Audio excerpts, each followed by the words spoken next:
And there's such pressure on doctors to practice medicine by BMI. And so an awful lot of doctors hate this, actually, yay, to their credit.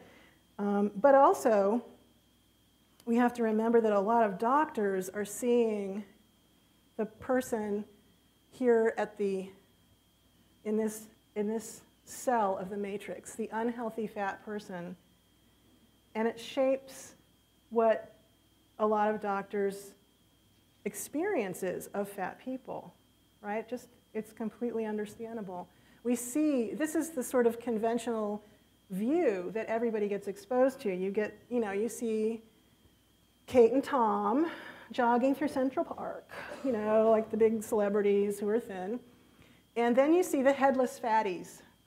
Okay, this is like, it's so shameful to be fat that you can't even keep the person's head in the picture. And, the wonderful Charlotte Cooper from the UK has deemed this the headless fatty phenomenon, because it's so ubiquitous.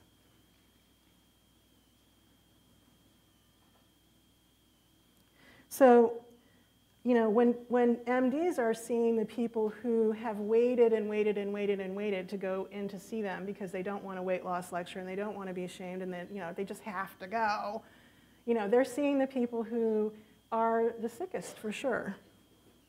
But we see the people who are thin who are the sickest, which is very interesting. And then some of us actually see fat people who are living full and satisfying lives, and there are families or friends or colleagues. And I have to tell you, this is a little picture from the book that I wrote back in the day. And there's my little 80s perm, and we're doing a Soul Train line and having a good time. So this is from Great Shape. This is what was so weird to me about coming of age clinically. I was in grad school and running an eating disorder program, residential inpatient, whatever you want to call it in the time.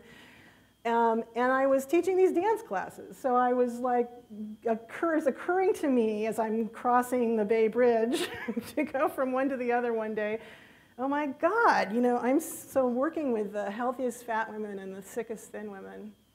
And it's completely shaped my point of view, absolutely. I just don't have any illusion about weight being a very good proxy for health at all. So when we ask ourselves, what is our confirmation bias risk here? Who is it that you see in your day-to-day life, and how is it shaping your attitudes and perspectives on this issue? Think about the range of people that you see. And if you want to, there's this wonderful little online test called the Implicit Attitudes Test. And they have a weight version. And what this little test does is it sort of pairs images of fat people or thin people and then words that have a good or a bad connotation. And you have to do this little matching game really quickly as you're going through it. And basically what it shows you at the end is how strong your associations are between fatness and bad things or thinness and good things. It doesn't tell you that you discriminate against people or anything like that. It just tells you how strongly you've been taught that association, which is very useful to know. When I first took this test myself, I came out with the answer that I was like less than 2% of the population because I had a strong bias for fat people.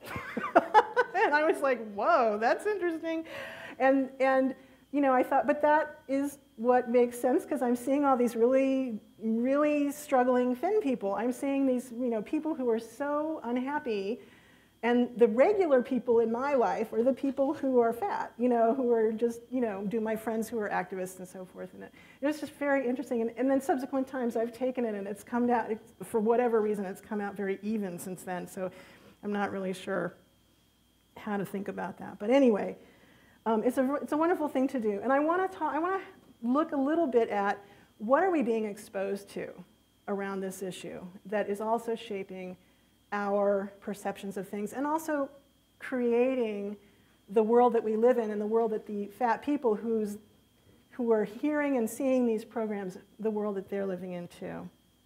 So it's not just MDs that are being pressured to become marketers for the weight cycling industry. It's also friends and family who are being urged to have that hard conversation at the holidays, have that hard conversation and make sure that somebody knows, because maybe they don't know. And it's just concern. It's just that you're concerned, and I just love all these ads that are just sort of like, right front and center. It's like it's just, it doesn't, it's completely obvious, right?